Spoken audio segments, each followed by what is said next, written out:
Bonjour à tous et merci de nous rejoindre sur Béni TV.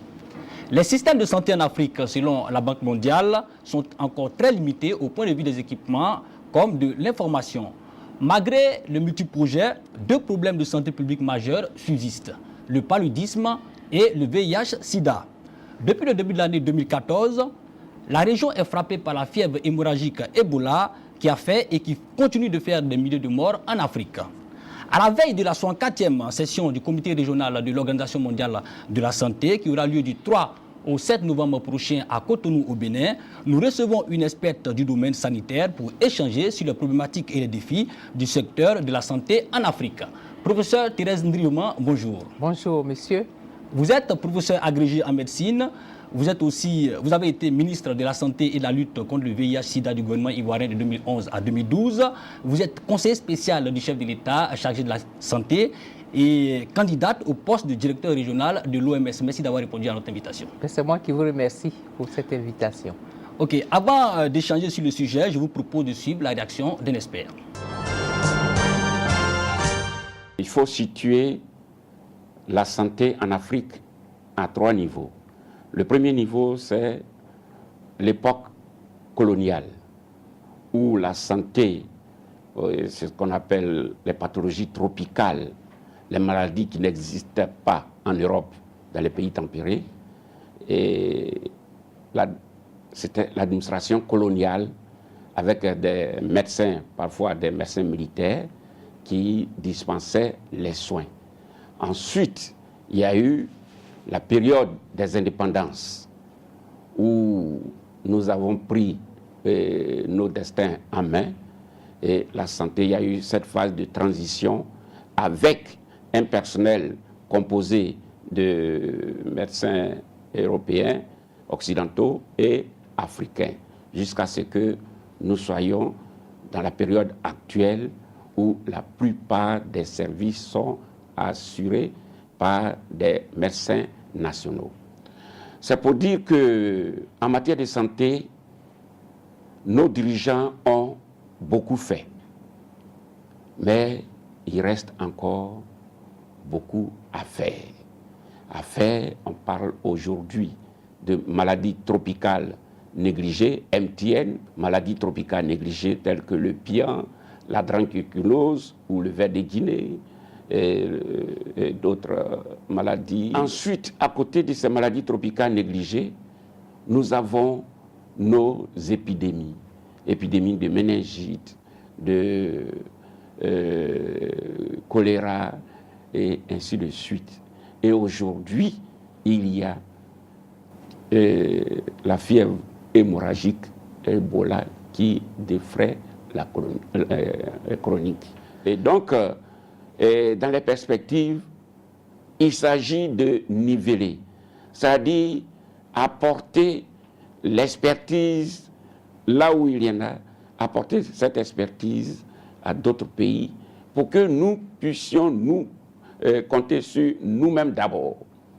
Nous connaissons mieux nos réalités, nos pathologies, et à nous de prendre le devant et ensuite être appuyé par la communauté internationale qui joue un rôle important en matière d'assistance technique, en matière d'assistance scientifique dans la dispensation des soins en Afrique.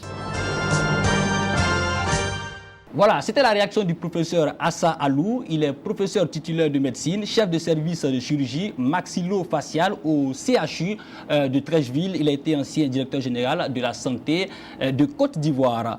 Professeur Thérèse Ndrioma, quel regard portez-vous sur le secteur sanitaire en Afrique? Merci beaucoup. Avant de continuer, je vais quand même rectifier. Je suis professeur titulaire de patho-gastro-entérologie et donc chef de service de médecine et de patho-gastro-entérologie au CHU de Yopougon, à côté des titres que vous avez annoncés. Je voulais quand même porter cette précision. Vous avez dit tout à l'heure en introduction que la Banque mondiale a déclaré que le système de santé en Afrique était inquiétant. Je partage cet avis avec beaucoup de professionnels de santé africains parce qu'effectivement, nous avons un système de santé qui ne répond pas aux besoins des populations. Et pour parler un langage un peu plus médical, je dirais que nous avons une insuffisance du système de santé africain. Et tous les piliers de ce système de santé sont faibles. Je citerai quelques exemples. Okay. Nous avons une insuffisance en infrastructure, en équipement, en ressources humaines, une insuffisance en financement, à tel point que la pierre angulaire du renforcement du système de santé est aujourd'hui une préoccupation de très haut niveau. Okay. Et nous avons une insuffisance en disponibilité en médicaments et intrants stratégiques, ainsi que la veille sanitaire et l'information. Mais tout cela ne peut se faire que si nous avons une bonne gouvernance et un leadership assis pour pouvoir répondre aux préoccupations que nous venons de citer. Ok, vous qui avez été ministre de la Santé, donc au plus haut niveau des instances, quelles sont les mesures qui ont été prises, n'est-ce pas, par les gouvernants pour lutter contre les deux pathologies, le paludisme et le sida, les plus importantes en termes de morbidité et de mortalité? Effectivement, le paludisme et le VIH-Sida constituent deux pathologies très préoccupantes pour toute l'Afrique, quelle que soit la région sanitaire, que ce soit la région d'Afrique de l'Ouest, d'Afrique centrale, d'Afrique australe ou d'Afrique de l'Est. Ces deux pathologies sont largement répandues et constituent une des principales causes de mortalité, surtout dans la population infantile. Partant de là, tous les gouvernements se mobilisent à côté du Fonds mondial pour améliorer non seulement la prise en charge médicale de cette maladie, surtout chez l'enfant, mais aussi chez l'adulte, et les méthodes de prévention. Alors, les gouvernements prennent en général des mesures pour renforcer la prévention de cette maladie. Quand je prends le paludisme, il s'agit de la disponibilité en moustiquaires imprégnés d'insecticides à longue durée d'action. Mais vous savez que malgré la distribution gratuite de ces moustiquaires, on a une faible utilisation. Donc, le gouvernement et les partenaires font des efforts pour mettre à la disposition des populations ces moustiquaires, mais l'utilisation n'est pas satisfaisante. Ok, concernant le paludisme, quelles sont les autres mesures prises par les gouvernants pour réduire le taux de mortalité? La mise à disposition des médicaments dans les formations sanitaires pour les populations, notamment les combinaisons à base d'artémisinine. Ce sont des médicaments qui permettent d'être efficaces sur les crises de paludisme et à des coûts relativement faibles. Ça, c'est les efforts que font les gouvernements en matière de traitement. Mais l'accent doit être mis sur la prévention. On a parlé des moustiquaires imprégnés, mais il y a aussi l'assainissement du milieu. Il faut assainir les milieux pour réduire l'importance des vecteurs. Et je pense que lorsqu'un milieu est assaini, il y a moins de risques de faire un paludisme. Par contre, si vous mettez des moustiquaires imprégnés, vous donnez un traitement lorsque le patient est malade, mais que vous laissez le milieu, l'environnement malsain, on sera toujours dans un état de perpétuel recommencement. Concernant le VIH-Sida, le nombre de décès a chuté de 30% en 10 ans. L'ONU estime que l'épidémie du sida pourrait être sous contrôle d'ici 15 ans. Quels sont les éléments qui peuvent nous permettre de croire à cette noble ambition? Bon, je pense que depuis au moins depuis les années 2000, tous les gouvernements, toutes les associations qui luttent contre le VIH-Sida ont mis l'accent sur la sensibilisation des populations et notamment l'usage des préservatifs et des comportements à moins de risques, comme la fidélité, l'abstinence, etc. La population jeune, chez laquelle nous mettons l'accent, parce qu'il faut rompre la transmission chez les jeunes. Si ces méthodes-là sont largement utilisées, et c'est ce que nous constatons, mais il faut être toujours vigilant. Nous pensons que la diminution, effectivement, est possible et peut-être même la maîtrise. Mais il faut toujours rester vigilant. D'autre part, il y a la prise en compte des médicaments. Aujourd'hui, plus de 30 à 40% des populations africaines prennent les médicaments. Et qui prend des médicaments antirétroviraux diminue la charge de virus circulant. Même si on ne guérit pas de la maladie, on baisse la charge du virus circulant et on devient moins contagieux. Donc ces facteurs-là aidant, nous pouvons espérer atteindre une réduction significative, sans compter les recherches qui nous parlent de vaccins thérapeutiques qui vont permettre d'aider les malades atteints de ce virus à mieux combattre la maladie. Dans quelques mois, nous serons en 2015, donc pratiquement dans un trimestre. Est-ce qu'on est proche de l'atteinte des objectifs du millénaire pour le développement en matière de santé? La situation est un peu mitigée. De façon globale, Oui, de façon globale, on est loin d'atteindre les objectifs du millénaire pour le développement.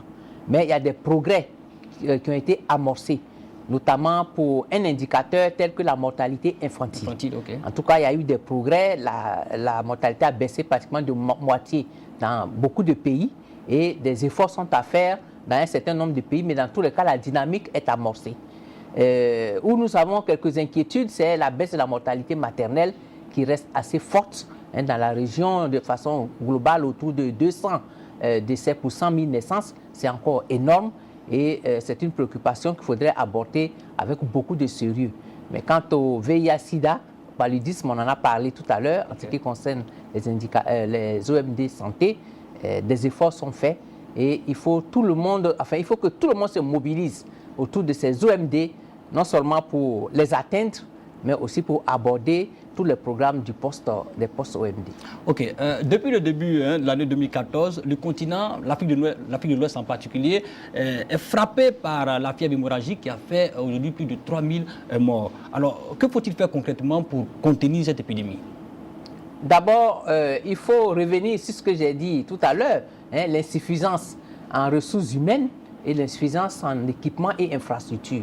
Vous voyez que dans les pays qui sont touchés par la maladie, on a déploré la faiblesse des systèmes de santé et surtout la faiblesse en ressources humaines. On est obligé de demander à des partenaires de nous affecter des ressources humaines et les États-Unis et d'autres pays sont en train de le faire. Cela suppose que nous devons renforcer vraiment les capacités en ressources humaines dans nos pays. Certains pays ont des ressources disponibles, ils ne peuvent pas les utiliser à cause des contraintes budgétaires et je crois qu'il faudrait passer à des échanges entre les populations pour faciliter la mobilité du personnel dans les pays qui sont frappés. Et je pense qu'aujourd'hui, on gagnerait, en tout cas au niveau de l'Afrique, à mobiliser les ressources humaines formées, d'autant plus que nous connaissons maintenant quelles sont les mesures pour diminuer la contagion au niveau des professionnels de santé, pour que vraiment on mobilise, comme on dirait, une armée de professionnels de santé pour aider les pays atteints. Mais en même temps, il faut continuer la sensibilisation auprès des populations, parce qu'il y a le déni de la maladie. En Afrique, nous avons de nombreuses barrières qui freinent donc l'accessibilité à des soins de qualité, notamment des barrières socio-culturelles. Devant l'épidémie d'Ebola, il y a eu le déni de la maladie. Et quand on fait semblant d'ignorer une maladie, bien sûr qu'on ne respecte pas les mesures qui sont préconisées et on favorise la dissémination. Donc nous devons lutter contre la dissémination interhumaine. Ok, au niveau de la région, est-ce qu'il y a une certaine solidarité à l'endroit des pays touchés? Puisqu'il n'y a pas longtemps, le président guinéen appelait un peu au secours par rapport aux voisins qui fermaient les portes. C'est dommage qu'on ait centré l'aspect cette notion de solidarité, qu'on ait centré ça sur la fermeture des frontières.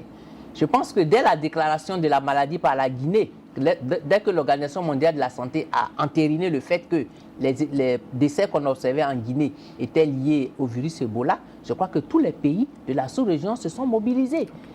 Même, je dirais, en Afrique, parce que les experts qui connaissaient déjà la maladie, tels que l'Afrique centrale, ont envoyé des experts. Des professionnels sont venus de l'Afrique centrale qui avaient déjà connu l'épidémie pour aider. Et il y a eu une mobilisation de la CEDEAO autour de la question. Il y a eu deux réunions à Accra pour voir quelles sont les mesures urgentes à prendre. Et la Côte d'Ivoire a participé. Pratiquement tous les pays de la sous-région ont participé, plus ceux qui avaient déjà été atteints par la maladie. Malheureusement, la maladie n'a pas été contenue. Et on a vu qu'elle a continué à croître, ce qui a entraîné une panique générale. Et quand il y a une panique, quand même, il y a un article de l'OMS, l'article 42, qui permet aux États de protéger leur population. Donc, plus de panique, les gouvernements ont trouvé que c'est la transmission interhumaine qui était le facteur le plus important. Ils ont fermé les frontières pour réduire la mobilité et réduire également les risques de contamination.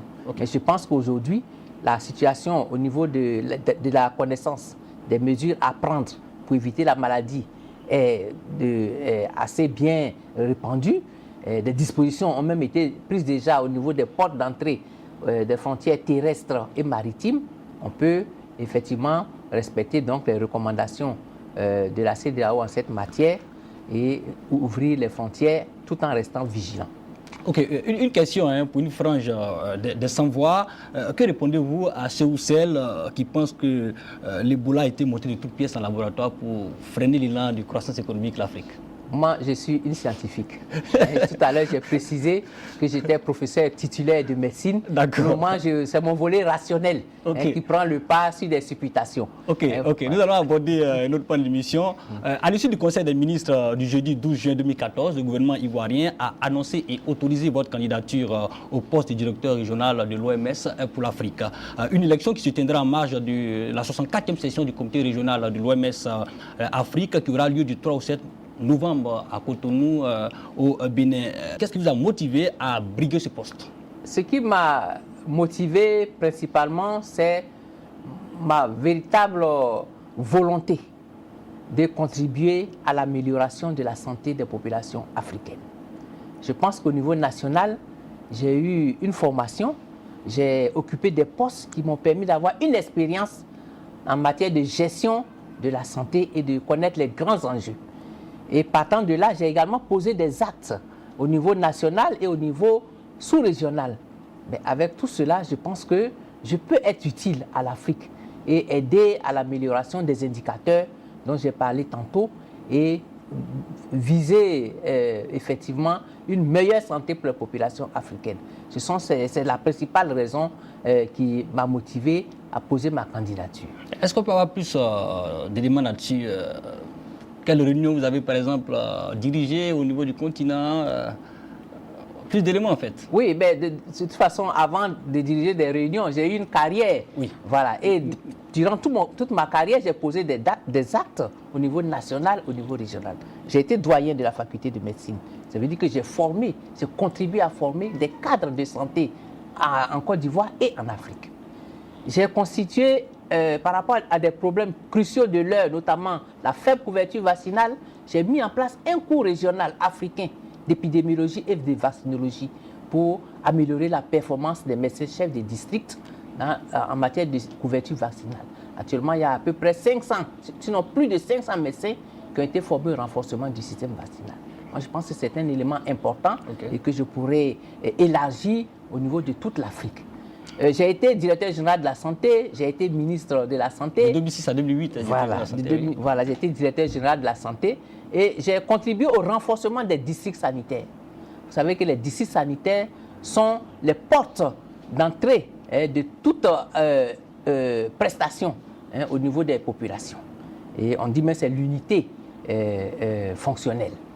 Et alors, ayant eu cette expérience, je pense qu'en faisant une promotion d'une meilleure organisation des districts, d'une meilleure utilisation des compétences qui sont dans les districts, nous allons améliorer les soins au niveau même des populations avant de passer au secteur tertiaire comme les CHU, etc. Ce sont des expériences, je pense, importantes pour un système de santé. Ok. Autre atout majeur de la candidate Thérèse Ndri Yoma? Je peux signaler comme autre atout majeur l'organisation de la 61e session du comité régional de l'OMS à Yamoussoukro en août 2011 et la présidence au titre de la région africaine de l'Assemblée mondiale de la santé à Genève en mai 2012. Je pense que ce sont des atouts importants. Et j'ai parlé de pragmatisme. J'ai créé en Côte d'Ivoire une ONG, Akonda VS Côte d'Ivoire, pour la lutte contre le VIH-Sida. Et cette ONG existe encore et nous avons une filature de près de 25 000 malades. Donc au niveau de la population ivoirienne, nous avons largement contribué au passage à échelle de la prise en charge des patients vivant avec le VIH-Sida. C'est important que je le signale. Et puis enfin, j'ai une bonne expérience dans la gestion des systèmes de santé en période post-crise et en période de conflit. Quels sont vos projets pour l'OMS Afrique? D'abord, j'ai une vision. Ma vision par rapport à tout ce que j'ai déploré tout à l'heure, insuffisance dans beaucoup de domaines, avec des barrières multiples, ma vision, c'est d'une région africaine libérée de ces barrières pour des soins de qualité. dans un esprit d'équité et de solidarité. Ça, c'est ma vision. Ensuite, j'ai 8 axes prioritaires, mais je parlerai simplement de 4, qui sont le renforcement du système de santé. J'ai parlé, c'est la pierre angulaire pour améliorer les performances sanitaires de l'Afrique. Ensuite, l'amélioration du financement, la valorisation des ressources humaines et la lutte contre la maladie. Parce que c'est important de lutter contre la maladie en tenant compte des programmes régionaux qui ont déjà été élaborés. Parce que beaucoup de choses ont déjà été faites dans la région africaine. Il faut passer à la mise en œuvre effective. Ok, nous passons à une autre partie de cette émission, la rubrique « Les projets ». Nous allons vous soumettre 2 projets que vous allez commenter. Le premier projet concerne le vaccin contre le paludisme. En avril 2012, un membre de l'unité de recherche de l'hôpital Albert Schweitzer de Lambaréné au Gabon avait annoncé des résultats encourageants dans la recherche d'un vaccin anti-paludique. Ce vaccin de première génération devrait mener à une nouvelle génération de vaccins avec pour objectif d'atteindre 80% d'efficacité et une protection d'au moins 4 ans. Un commentaire? Je pense que ça fait plusieurs années que nous évoquons le problème du vaccin contre le paludisme. Il y a eu déjà des projets qui ont donné beaucoup d'espoir et puis malheureusement au bout du compte, ces projets n'ont pas pu aboutir. Aujourd'hui, ces laboratoires proposent un vaccin. J'ai lu aussi que les résultats étaient assez intéressants, mais il y a aussi des réserves parce qu'il y a des tranches d'âge d'enfants chez lesquels ce vaccin n'était pas assez efficace. Donc des études se poursuivent pour donner un vaccin, un candidat vaccin peut-être plus efficace sur toutes les tranches d'âge. Vous savez que la tranche d'âge de 0 à 5 ans, elle a pu frapper. Donc si nous voulons lutter contre le paludisme par un vaccin, il faudrait que ce vaccin soit efficace sur toute cette tranche d'âge. Il y a quelques réserves. Donc nous sommes prudents, nous attendons vraiment que des informations plus rassurantes nous soient données sur ce vaccin avant de, je peux dire, de jubiler. Ok. Concernant le second projet, la Côte d'Ivoire avait se doter d'une couverture maladie universelle en 2015 dans le but de permettre l'accès aux soins aux citoyens ivoiriens les plus pauvres. Ce système propose 2 régimes, un régime contributif et non contributif. Le premier régime de base propose un package minimum de soins offerts à toutes les populations de Côte d'Ivoire à raison d'une contribution mensuelle de 1 000 francs par assuré. Le régime non contributif concerne les personnes en situation d'indigence pour qui l'État va injecter chaque année quelques 49 milliards de francs CFA. Un commentaire sur ce projet national? Je suis très heureuse que ce projet puisse aboutir et que dès janvier 2015, on puisse mettre en œuvre la couverture maladie universelle. Et vous savez que nous avons géré la gratuité généralisée lorsque nous étions ministres, puis nous avons proposé la gratuité ciblée chez les femmes enceintes et les enfants de 0 à 5 ans, le paludisme et les urgences médico-chirurgicales. C'est parce qu'effectivement, la population ivoirienne est pauvre à 48% et n'arrive donc pas à assumer ses frais de santé. Donc le régime qui va permettre de couvrir cette tranche de la population, c'est le régime, je dirais, non contributif, parce que là, c'est l'État qui va prendre en charge cette partie. Mais ce que je souhaite, c'est qu'effectivement, les prestations soient remboursées et que les ressources seront mises en place pour couvrir ces prestations soient effectivement mise à la disposition des ministères pour que ce système soit fluide. Quant à la contribution obligatoire, je pense que c'est important. Un État ne peut pas à lui seul payer les frais de santé de toute sa population. La population doit contribuer à quelque niveau que ce soit. Lorsqu'on a un petit revenu, on doit contribuer à ses frais de santé. Maintenant, c'est la gestion qui doit être rationnelle, qui doit être transparente et pour rassurer ceux qui cotisent et aussi ceux qui prestent les soins. Et voilà un peu ce que je peux dire sur la couverture. Dans tous les cas, en tant que professionnel de santé, nous avons beaucoup d'espoir sur la mise en œuvre de la couverture maladie universelle. Et même au niveau de la région africaine, c'est un des programmes prioritaires de l'Organisation mondiale de la santé. Ok, nous sommes presque à la fin de cette émission. Nous passons à la signature de notre invité dans le livre blanc de Perspective Afrique. Une phrase pour marquer votre passage à Perspective Afrique.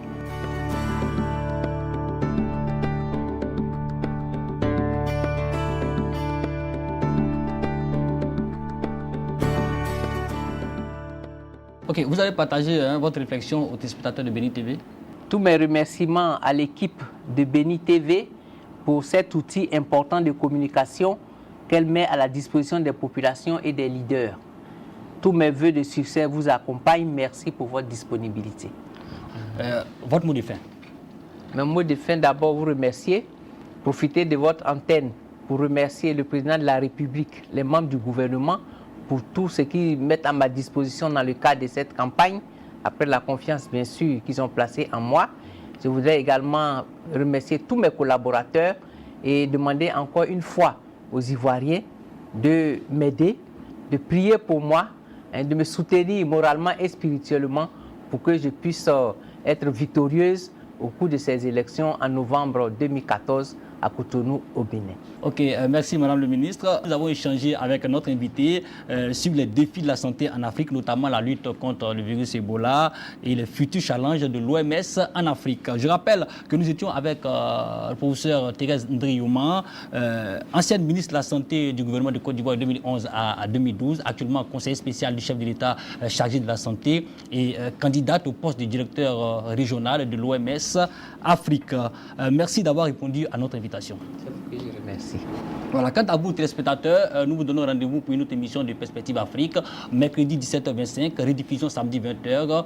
Sur ce, bonne suite de programme sur BNTV.